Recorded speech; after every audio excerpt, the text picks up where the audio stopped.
Of MMI YouTube channel. तो आज हम इस वीडियो में देखने वाले हैं morphological and clinical features of multiple myeloma. हमने पिछले वीडियो में देखा था प्लाज्मा सेल डिस्केरियोसिस और मल्टीपल माइलोमा का ईटियोलॉजी एंड पैथोजेनेसिस देखा है। इस वीडियो में morphological and clinical features of multiple myeloma देखेंगे। तो चलिए शुरू करते हैं।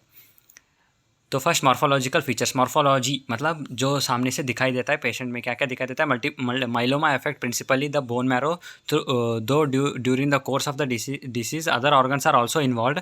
There force the pathological findings are osseous bone marrow lesions and extra osseous lesions. मतलब पहले बोन मैरो अफेक्ट होगा, फिर बाद में बाहर के डिफरेंट ऑर्गन्स अफेक्ट होंगे, इसलिए osseous lesions bone marrow. Next is extra osseous मतलब बोन मैरो के बाहर, मतलब बोन्स के बाहर। Next first, osseous lesions. In 95% of the cases, multiple myeloma begins in the bone marrow and involves multiple bones. And by the time of diagnosis is made, most of the bone marrow is involved. Next, most commonly affected bones are those with red marrow, skull, spine, ribs, and pelvis. Later, long bones of the limbs are also involved. तो आप देख सकते हो school, spine, ribs और pelvis ये क्या है, axial skeletal systems के पार्ट है। यहाँ पे रेड बोन मैरो रहता है, इसलिए इनमें ही मल्टीपल माइलोमा दिखाई देता है। तो मतलब यहाँ पे बी सेल्स का प्रोलिफरेशन होता है। तो रेड बोन मैरो और येलो बोन मैरो दो टाइप्स के होते हैं और येलो बोन मैरो में फैट रहता है। Lesions begin in the medullary cavity, erode the cancellous bone and ultimately destroy the bony cortex. Lesions कहाँ पे, medullary cavity erode the cancellous bones और कॉम्पैक्ट बोन्स। कैंसिलेशियस बोन मतलब also known as spongy bones, मतलब थोड़े weak type रहते हैं। Compact मतलब बहुत हार्ड रहता है। कैंसिलेशियस बोन में ही ये लेशंस दिखाई देते हैं। Next, major sites of the lesions of multiple myeloma are, इधर डायग्राम में देखिए, skulls, ribs, spine and pelvis, upper limb bones and lower limb bones. Almost axial skeleton दिखाई दे रहा है। तो यहाँ पे वर्टिब्रे में भी ये लेशंस हो सकते हैं और इसलिए न्यूरोपैथी दिखाई देता है। और स्कल में ना ऐसा पैची अपीयरेंस, मतलब बारिश का पानी अपने सिर के ऊपर गिर के ऐसा होल बनाते हैं ना, उस टाइप दिखाई देता है, इसलिए उसको रेन ड्रॉप लेशंस भी कहते हैं। Rain drop lesions on the skull is a characteristics of multiple myeloma. तो यहाँ पे रिब्स वर्टिब्रल कॉलम और स्कल अफेक्ट होता है और लोअर ये फीमर इसमें भी दिखाई देता है। ये major sites of lesions of multiple myeloma. Next, radiologically these lesions appear as a punched out rounded 1 to 2 centimeter sized defects in the affected bone. Grossly, normal bone marrow is replaced by soft gelatinous reddish gray tumors.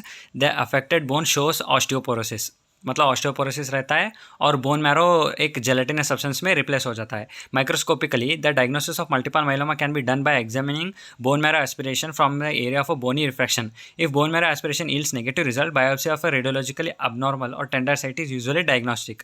तो multiple myeloma identify करने के लिए bone marrow aspiration कर सकते हैं। Bone marrow aspiration करने के बाद बोन मैरो में बहुत सारे different types of myeloma sales रहते हैं, मतलब प्लाज्मा सेल्स रहते हैं, वो अबनॉर्मल होकर माइलोमा सेल्स बन जाते हैं और वैरायटी ऑफ मतलब प्रोटीन्स प्रोड्यूस करने जाते हैं। वैरायटी नहीं, मोनोक्लोनल प्रोटीन्स रहता है, मतलब same kind of protein produce करता है।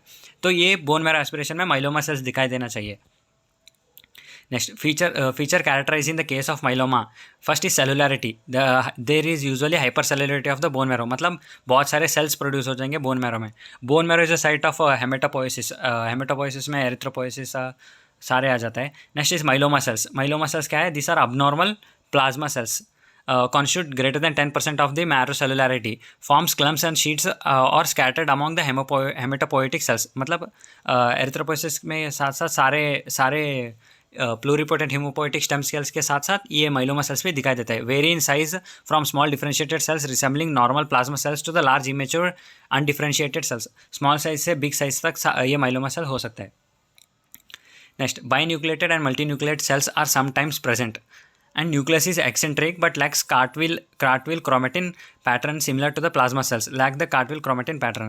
The cytoplasm is basophilic. It contains drusen bodies consisting of hyaline globules composed of synthesized immunoglobulin. Neoplastic proliferation of plasma cells and reactive plasmacytosis can occur.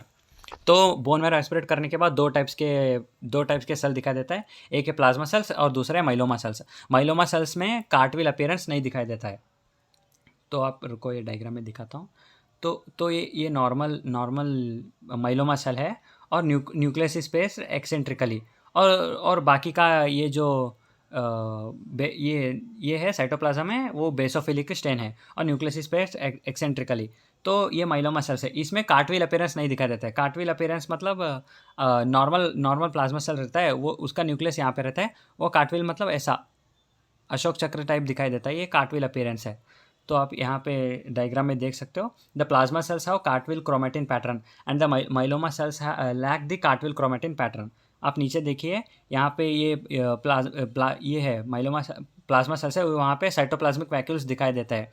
और इसमें myeloma sales में Rushal bodies एक दिखाई देते हैं। Rushal bodies क्या है, ये इम्यूनोग्लोबुलिन बॉल्स है, मतलब समझ सकते हो, वो साइटोप्लाज्म में अकुमुलेट हो जाता है। बाई न्यूक्लिएट और मल्टी न्यूक्लिएट माइलोमा सेल्स भी रह सकता है। ये बोन मैरो एस्पिरेशन में भी ये सब मिलते हैं। नेक्स्ट, एक्स्ट्रा ऑसियस साइट्स, मतलब बोन के बाहर क्या क्या दिखा देता है। Sites involve are blood, atypical plasma cells, normocytic normochromic anaemia, red cell rouleaux formation due to hyper viscosity of the blood and elevated ESR is seen in a patients with multiple myeloma। तो मतलब atypical plasma sales रहेंगे। और यहाँ पे normocytic and normochromic anaemia, मतलब normal shape and normal colour वाले anaemia, normal colour वाले RBC रहता है, मतलब कम रहता है anaemia. Red cell rouleaux formation, red cell rouleaux मतलब आरबीसी स्टैकिंग करता है, मतलब एक के ऊपर एक आरबीसी बैठने लग जाता है, इसको रोलेक्स फॉर्मेशन रहता है। And due to rouleaux formation hyper viscosity of the blood and increase ESR erythrocyte sedimentation rate दिखा देता है। नेक्स्ट, हाइपर विस्कोसिटी मैंने पिछले वीडियो में एक्सप्लेन किया है।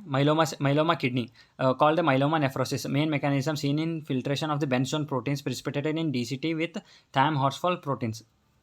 तो ये प्रोटीन्स है ना, मल्टीपल माइलोमा में लाइट चेन इम्यूनोग्लोबुलिन्स यूरिन में एक्सक्रीट होता है। अगर ये प्रोटीन थोड़े बड़े साइज़ के हो तो ये डिस्टल कन्वर्टर ट्यूबल में अकुमुलेट हो जाता है, तो किडनी में नेफ्रोसिस दिखाई देने लग जाता है। Next is myeloma neuropathy, infiltration of the nerve trunk roots by tumour cells produce by the non specific polyneuropathy, fractures particularly of the vertebrae में अकर। तो स्पाइन में रेड बोन मैरो रहता है, वहाँ पे B सेल अकुमुलेट होके बहुत सारे प्रोटीन प्रोड्यूस करता है, मतलब एंटीबॉडीज प्रोड्यूस करता है। वो स्पाइनल नर्व्स तो वर्टिब्रल फोरामेन से बाहर आते हैं ना, तो वहीं पे भी ये ट्यूमर फॉर्म करके पॉलीन्यूरोपैथी कॉज करा सकता है। नेक्स्ट, सिस्टमिक अमेलोडोसिस मतलब कोई बहुत सारे कारणों की वजह से बहुत सारा प्रोटीन प्रोड्यूस होकर एक्स्ट्रा सेलुलर मैट्रिक्स में ये प्रोटीन अकोमुलेट हो जाने को अमेलोडोसिस कहते हैं। सिस्टमिक मीन्स बहुत सारे डिफरेंट ऑर्गन्स में अकोमुलेट होगा। ये occurs in 10% of the cases of multiple myeloma and involve multiple organs and systems. Next, liver spleen involvement causes splenomegaly and hepatomegaly, ये increase in size of spleen and liver because of accumulation of the proteins. Next, clinical features. The clinical manifestation of the myeloma results from the effect of infiltration of the bone and other organs by the neoplastic plasma cells and from immunoglobulin synthesis. The principal clinical features are bone pain. It involves back and the ribs. Fracture may occur causing persistent localized pain. जहाँ जहाँ पे red bone marrow है वहाँ पे halogen भी है, मतलब osteoclast होगा। ऑस्टियोक्लास्ट सेल्स बोन डीग्रेनुलेशन कराता है, मतलब बोन रिसॉप्शन कराता है, इसलिए बोन पेन दिखाई देता है। Susceptibility to infections, bacterial infection such as pneumonia is common. It mainly related to the hypergammaglobulinaemia and partly to neutropenia. Next, B cell affected है तो एंटीबॉडीज अच्छे से प्रोड्यूस नहीं होंगे। अगर एंटीबॉडीज अच्छे से प्रोड्यूस नहीं होंगे तो बैक्टीरियल इन्फेक्शन बहुत ज़्यादा बढ़ जाएंगे पेशेंट में। Next is renal failure causes are hypercalcemia, glomerular deposits of amyloid and hyperuricemia and infiltration of kidney by the myeloma cells। ये हाइपरकैल्सीमिया क्यों है? क्योंकि बोन रिसप्शन हो रहा है। ग्लोमेरुलर डिपॉजिट्स ऑफ अमाइलॉइड, क्योंकि अबनॉर्मल प्रोटीन्स प्रोड्यूस हो रहे हैं, वो डिफरेंट ऑर्गन्स में, डिफरेंट एंड ऑर्गन्स में अकुमुलेट हो जाएगा। Next, anaemia. यहाँ पे कौन सा एनीमिया है? Normocytic and normochromic anaemia. It is related to the marrow replacement by the tumour cell and inhibition of haematopoiesis. Bleeding tendencies due to thrombocytopenia and derange platelet function.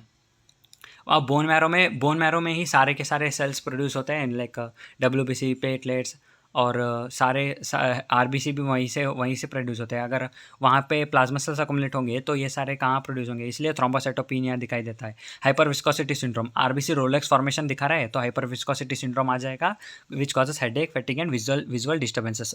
Neurological symptoms explained bye hyper viscosity and deposits. Biochemical abnormalities, hypercalcemia, hyperuricemia, increased beta-2 microglobulins and in urine and the serum। ये beta-2 microglobulins क्या है?